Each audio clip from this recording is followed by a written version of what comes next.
আমরা সবাই জানি বিশ্বের সবথেকে বড় রথযাত্রা হয় পুরীতে। আজ তোমাদের সাথে শেয়ার করব সেই পুরীর রথযাত্রার ভিডিওটা। আমি জানি ভিডিওগুলো অনেক দেরি হচ্ছে তোমাদের সাথে পোস্ট করতে, কারণ আমি আসার পরেই আমি অসুস্থ হয়ে পড়েছি, আমার ভীষণই জ্বর। তো সেজন্য আমি এডিট করতে পারিনি, তাই ভাবলাম আস্তে আস্তেই করি। তো আমরা খাওয়া দাওয়া করে বিকেল নাগাদ সবাই রেডি হয়ে বেরিয়ে গেছি। আর আমরা এখানে সবাই কিন্তু শাড়ি পরেছি। আমার অনেক দিন থেকে ইচ্ছে ছিল এবার রথে গেলে আমি শাড়ি পরবো।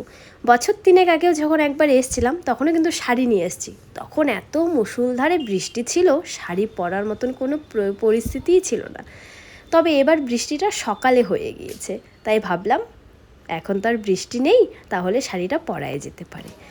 তো সেইভাবেই আমরা 4জন মিলে বেরিয়েছি। আর আমাদের সামনেও কিছু লোক গিয়েছে আমাদের সাথে যারা ছিল। তো এবার রথের জন্য রুটটা চেঞ্জ করে দিয়েছিল। একদম আমরা যেখানে ছিলাম সেখান থেকে সোজা রাস্তাতে ছিল মন্দির, কিন্তু যেহেতু রথযাত্রা তাই রুটটা চেঞ্জ করে এক একজনকে এক এক গলি দিয়ে পাঠাচ্ছে। একদম মন্দিরের পেছন দিকটা দিয়ে সবাই উঠছে, আমরাও সেভাবেই এসেছি। তো প্রথমে দেখে মনে হচ্ছিল বেশি একটা লোকজন হয়নি, কারণ মোটামুটি ফাঁকাই। এটা দেখে দেখেই সামনের দিকে এগোচ্ছিলাম আর ভাবছিলাম রথের রশিটা মোটামুটি ভালোভাবেই মনে হয় টানতে পারবো। তবে কিছুটা দূর আগানোর পরে আমার ধারণাটা একদম ভুল প্রমাণ হলো। কিছুটা দূর আগানোর পরে দেখলাম শুধু লোকের মাথাই দেখা যাচ্ছে। আমরা যেখানে দাঁড়িয়ে আছি সেখান থেকে মোটামুটি আরও 3টা ব্যারিকেড পার করার পরে আমরা রথে ছুঁতে পারবো। তো এত ভিড় দেখে আমরা একটু ভয় পেয়ে গেছিলাম যে না থাক, এখন এই দূরের থেকেই রথটা দেখি, যখন একটু ফাঁকা হবে তারপরে গিয়ে রথের রশিটা দেখব। তারই মাঝে ছোট ছোট কিছু রথ আসছিল, তো সেই রথের রশিগুলো আমরা টেনে নিয়েছিলাম। আর ভীষণ সুন্দরভাবে রথগুলোকে সাজিয়ে আছে। যাওয়ার পরে দেখলাম পরপর 3টা রথ এখনও দাঁড়ানো আছে, তখনও রথের যাত্রা শুরু করেনি। দাঁড়িয়ে দেখছি লোকজন, ভীষণ ভালো লাগছিল। আর মন্দিরের যে চূড়োয় পতাকাটা উঠছিল ওটাও ভীষণ ভালো লাগছিল দেখতে। যত সময় যাচ্ছে তত কিন্তু ভিড়টা আস্তে আস্তে বেড়েই যাচ্ছে। দেখো আরেকটাও ছোট্ট রথ এসছে, আর রথটা কিন্তু একদম জগন্নাথ দেবের রথের মতন করেই সাজিয়েছে, আর দেখতেও অপূর্ব সুন্দর লাগছিল। আর সবাই মাঝে মাঝে গিয়ে আবার সেই ছোটো ছোটো রথের রশিগুলোও টেনে এসেছিলো। আমিও গিয়ে রথের রশি একটু টেনে এলাম, জগন্নাথ দেবকে দর্শন করে এলাম, প্রণাম করে এলাম, ভীষণই ভালো লাগছে। আর ভাবছিলাম বড় রথটা যাক পরেই ধরবো, এত ভিড়ে আমরা কেউ যাব না। তাই আমরা দূরের থেকে বসে বসেই রথগুলো দেখছিলাম। তারপর আস্তে আস্তে রথগুলো টানা শুরু হয়ে গেল। প্রথমেই যাচ্ছিল বলভদ্র।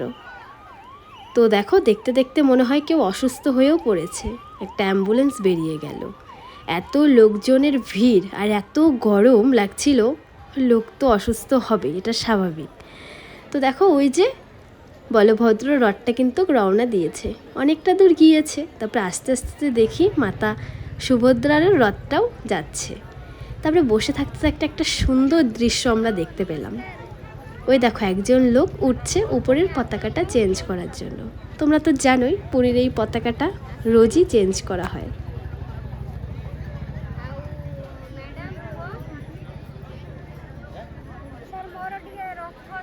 তারপর আমরাও কিছুক্ষণ দাঁড়িয়ে থাকলাম।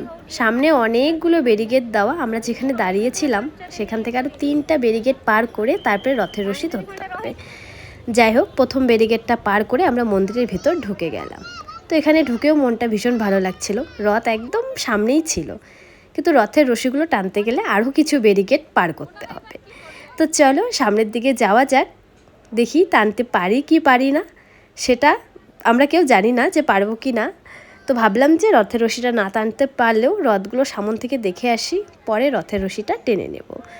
তো যত সামনে আগাচ্ছি শুধু মানুষের মাথায় দেখা যাচ্ছে, আর ভিড়টা দ্বিগুণ বেড়ে যাচ্ছে। ওই দেখো কতটা দূর চলে গিয়েছে বলভদ্রর রথ, আর সুভদ্রা রানীর রথটাও একটু একটু করে এগোচ্ছে। তবে জগন্নাথ দেবের রথ এক ফোঁটাও আগাচ্ছে না, যেখানে দাঁড়িয়েছিল সেখানেই আছে। যাই হোক, দেখো শুধু লোকের গিজগিজ করছে মাথা, এত ভিড় হয়েছে। আর ভিড় হওয়াটা তো স্বাভাবিক, পুরীর রথযাত্রাতে লক্ষ লক্ষ মানুষের ভিড় হবে না, এটা কি কখনো সম্ভব? প্রতি বছর যা হয় এবছর তাই হয়েছে। আমরা সামন থেকে দাঁড়িয়ে রথ দেখে চলে এলাম, রথের রশিটা তখন টানিনি। আর এবার যখন পেছন দিকটা দিয়ে বের হচ্ছিলাম তখন দেখলাম সুন্দরভাবে সাজিয়েছে মন্দিরটা। আর মন্দিরের সাইডে আবার একটা পার্কের মতনও আছে, বসা যায়, সুন্দর সময় কাটানো যাবে বিকেলটাতে। আর এই হচ্ছে মন্দিরে ঢোকার মানে দিকটা, এদিক দিয়ে মন্দিরে ঢোকাও যায় আবার বের হওয়াও যায়। আমরা এদিক দিয়েই মন্দিরের ভিতরে ঢুকেছিলাম। তবে তোমরা তো জানো মন্দিরের ভিতরে ফোনের একদম অ্যালাউ নেই, তাই মন্দিরের ভিতরের কোনো রকম ভিডিও তোমাদের সাথে আমি শেয়ার করতে পারবো না। আর মন্দিরের প্রত্যেকটা গেট সুন্দরভাবে সাজিয়েছে, রং করেছে, এটা ভীষণ সুন্দর লাগছিল। দেখো কতটা সুন্দর লাগছে দেখতে। তারপরে দেখতে দেখতে সন্ধ্যাও হয়ে গেল, আর আমরাও চারিপাশটা ঘুরে বাড়ির দিকে রওনা দিলাম। বাড়ির দিকে মানে আমরা যেই হোটেলে আছি সেখানে রওনা দিয়ে দিলাম।